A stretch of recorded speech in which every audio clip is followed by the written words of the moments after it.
بسم الله الرحمن الرحيم ألا إن أولياء الله لا خوف عليهم ولا يحزنون صدق الله العظيم وقال رسول الله صلى الله عليه وسلم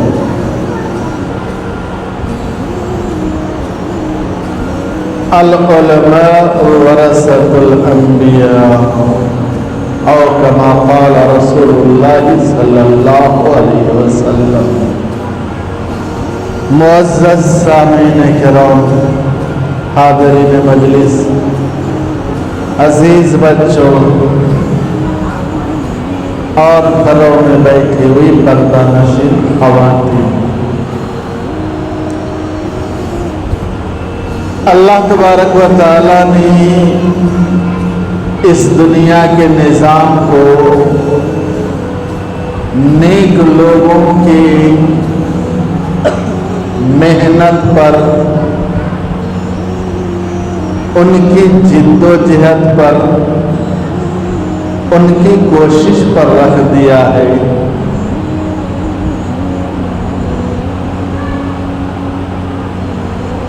ہر دور میں اللہ تعالیٰ نیک لوگ بھیجتے رہے جسے انبیاء کرام کہا جاتا ہے، کہ جب جب دنیا میں برائیاں حد سے زیادہ پھیل گئی، اس وقت اللہ تعالیٰ اپنے برگزیدہ پیغمبر کو بھیج کر کے ان برائیوں کو روکا۔ جس قوم نے نہیں مانا اس قوم کو اللہ تعالیٰ نے ہلاک کر دیا۔ اور آج بھی جب دنیا میں اللہ کو ماننے والا کوئی نہیں رہے گا، پھر قیامت آ جائے گی، یہ دنیا ہی اللہ تعالیٰ ختم کر دے گا۔ آخری رسول جناب محمد رسول اللہ صلی اللہ علیہ وسلم، آپ پر نبوت کو ختم کر دیا گیا۔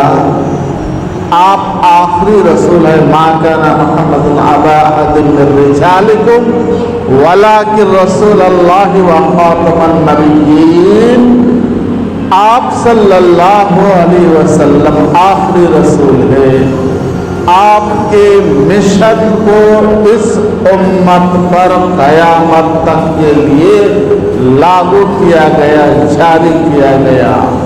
نبی اگرچہ پیدا نہیں ہوں گے، رسول اگرچہ نہیں پیدا ہوں گے، میرے آقا صلی اللہ علیہ وسلم کے غلام اس دین کو ترویج تدوین میں، اس دین کی ترقی کے لیے ہمیشہ کوشش کرتے رہیں گے، اس دین کو پھیلاتے رہیں گے۔ یہی وجہ ہے کہ آج دنیا میں امت محمدیہ کی محنت اور کوشش کی وجہ سے ہر جگہ اسلام تیزی سے پھیلتا جا رہا ہے۔ سرچ کے مطابق دنیا میں سب سے زیادہ پھیلنے والا مذہب اسلام ہے، سب سے زیادہ اختیار کیا جانے والا مذہب اسلام ہے۔ لوگ اپنے اپنے حساب سے محنت کر رہے ہیں، جس کا ثمرہ ہمیں دیکھنے کو بھی ملتا ہے۔ لوگ اسلام قبول کر رہے ہیں، اور اللہ کا شکر یہ ہے کہ ہم ماں کے پیٹ سے مسلمان پیدا ہوئے، ہمارا درجہ ہی کچھ بڑا ہے۔ ہمیں تو کوئی محنت اور مشقت بھی نہیں اٹھانی پڑی، لیکن جو نیو مسلم ہوتے ہیں، نئے نئے مسلمان ہوتے ہیں، ان کے لیے آزمائش بہت زیادہ ہوتی ہے، ان کے لیے راستے آسان نہیں ہوتے۔ اپنوں کو چھوڑنا، اپنوں کے طعن و تشنیع کا شکار ہونا اور دشمنی تک بڑھ جانا، یہ عام بات ہو جاتی ہے۔ صحابہ کرام کی زندگی کو آپ دیکھیے، غور کیجئے۔ صحابہ کرام جب اسلام لائے تو ان کے گھر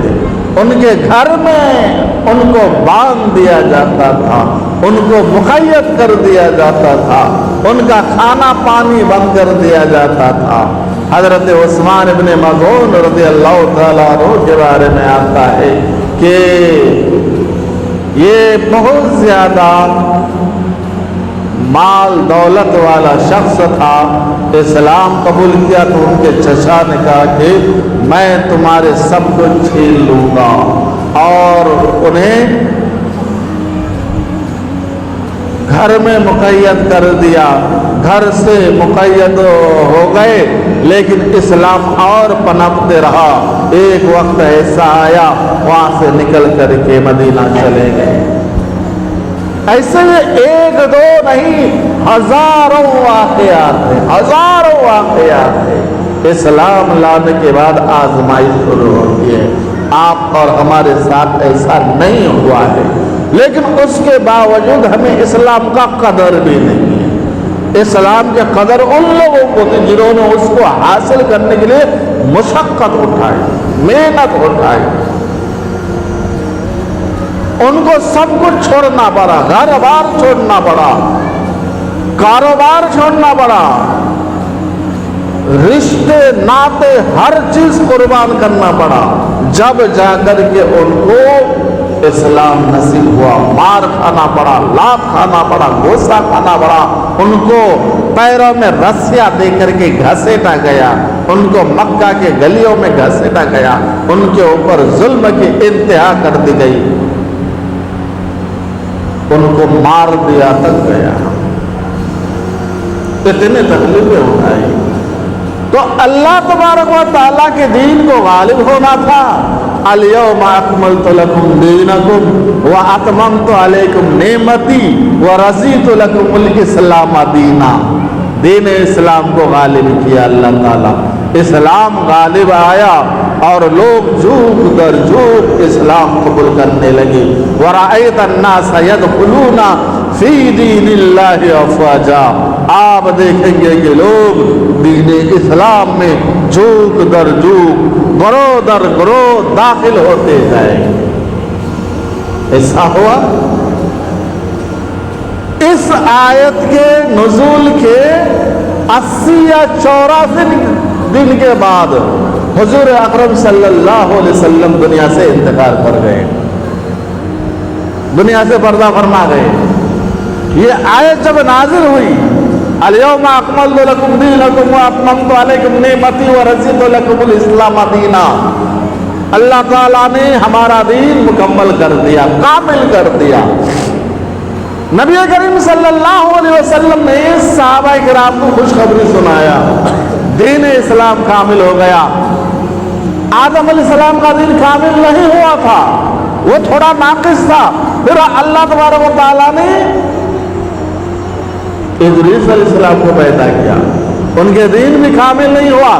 پھر نوح علیہ السلام کو پیدا کیا، ان کا دین کامل نہیں ہوا۔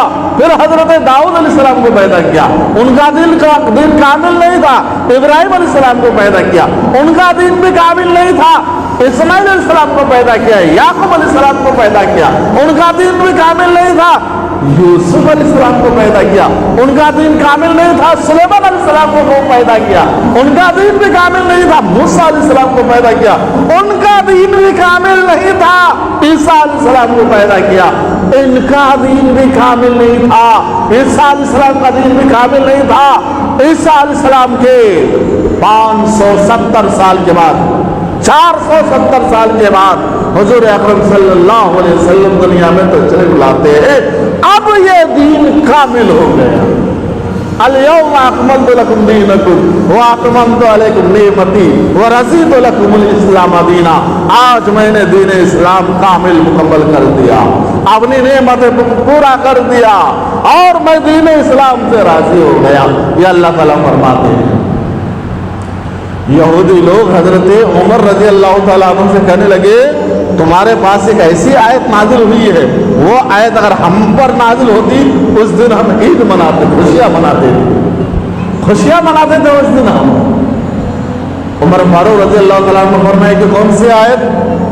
تو یہودی عالم نے کہا کہ الیوم اکملت لکم دینکم واتممت علیکم نعمتی ورضیت لکم الاسلام دینا۔ حضرت عمر فاروق رضی اللہ تعالیٰ عنہ نے برجستہ جواب دیا، ہمیں معلوم ہے یہ آیت کب نازل ہوئی، کہاں نازل ہوئی؟ نبی کریم صلی اللہ علیہ وسلم زندگی کے آخری حج ادا کر رہے تھے، عرفات کے میدان میں تھے، اپنی اونٹنی پر سوار تھے، 1,60,000 صحابہ کرام آپ صلی اللہ علیہ وسلم کے ساتھ حج کر رہے تھے۔ اس وقت یہ آیت نازل ہوئی۔ عید سے ایک دن پہلے، عرفہ کا دن بھی معمولی دن نہیں ہے، عرفہ کے دن روزہ رکھنا 2 سال کے روزہ رکھنے کے برابر ثواب ہے۔ ہمارے لیے عید پہلے سے ہی موجود ہے، ہم شروع سے ہی اس آیت کے ساتھ عید مناتے ہوئے آئے ہیں۔ یہ بشارت جب صحابہ کرام آپس میں ایک دوسرے کو دینے لگے تو حضرت عمر صدیق رضی اللہ عنہ کونے میں جا کر کے رو رہے تھے۔ ایک صاحب نے کہا کہ یہ تو خوشی کا مقام ہے، اللہ تعالیٰ نے دین اسلام کو کامل کیا، ایک دوسرے کو بشارت دو، ایک دوسرے کو خوشخبری دو۔ یہ بڈھا کو دیکھو آج بھی جا کر کے کونے میں رو رہا ہے۔ گئے کیا بات ہے، دین اسلام کامل مکمل ہوا، تم کو خوشی نہیں ہے؟ حضرت عمر صدیق سے پوچھ رہے، دین اسلام کامل مکمل ہوگا، تم کو خوشی نہیں ہے؟ دین اسلام کامل مکمل ہوگا، مجھے اس کی خوشی ہے، لیکن اس آیت کے پیچھے بھیانک خبر چھپا ہوا ہے۔ دین اسلام کامل مکمل ہو گیا، اب نبی کریم صلی اللہ علیہ وسلم کی ضرورت دنیا میں نہیں رہی، اب آپ صلی اللہ علیہ وسلم بھی ہم سے پردہ فرمانے والے ہیں، اور ان کی جدائی کی وجہ سے میں رو رہا ہوں۔ اس آیت کے 84 دنوں کے بعد حضور اکرم صلی اللہ علیہ وسلم دنیا سے پردہ فرما رہے ہیں۔ صحابہ کرام کی تعداد میں نے بیان کیا، آپ صلی اللہ علیہ وسلم کے ساتھ کتنے تھے حج کرنے کے لیے؟ 1,60,000۔ سارے صحابہ کرام نہیں آ گئے تھے حج کرنے کے لیے، ہر گھر سے ایک آئے تھے یا 2 آئے تھے، گھروں میں تو بہت بے انتہا تھے، ان کی تعداد 1,60,000، ہر ایک گھر میں 4 افراد، صحابہ کرام کے اولاد زیادہ ہوتے تھے۔ وہ اپنے اس حدیث پر عمل کرتے تھے، تزوج الودود الولود فإنی مکاثر بکم امما یوم القیامہ، زیادہ بچے پیدا کرنے والی عورتوں سے نکاح کرو تاکہ مجھے فخر ہو قیامت کے دن، میری امت زیادہ ہے۔ صحابہ کرام کے اولاد بھی زیادہ تھے تو گھر میں اور بہت زیادہ تھے۔ اگر 1,60,000 کو ہی مان لیا جائے، گھروں کے عورتوں کو، بچوں کو، بزرگوں کو چھوڑ دیجیے، ایک صحابی کو مان لیا جائے، صرف 1,60,000 کو مان لیا جائے، مدینے میں اگر دیکھیں گے تو 1,60,000 صحابی کا خبر موجود نہیں ہے۔ 8-10 ہزار، مشکل سے 8-10 ہزار صحابہ کرام کے مزارات، ان کی قبور موجود ہے، باقی کہاں گئے؟ یہ دین پھیلانے کے لیے وہ پوری دنیا میں پھیل گئے، اس دین کو، اپنے نبی کے دین کو، اپنے نبی کے کلمہ کو پھیلانے کے لیے دنیا میں پھیل گئے، جو جدھر گئے ادھر ہی ان کا انتقال ہو گیا۔ میزبان رسول حضرت ابو ایوب انصاری رضی اللہ تعالیٰ عنہ، جن کے گھر میں نبی کریم صلی اللہ علیہ وسلم 8 مہینے تک رہے، جب ہجرت کر کے گئے ان کا بھی مدینہ میں انتقال نہیں ہوا، حضرت علی کا مدینہ میں انتقال نہیں ہوا، حضرت بلال حبشی رضی اللہ تعالیٰ عنہ کا مدینے میں انتقال نہیں ہوا۔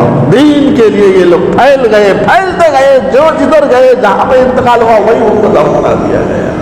یہ دین اب رکنے والا نہیں ہے، یہ چلتا رہے گا۔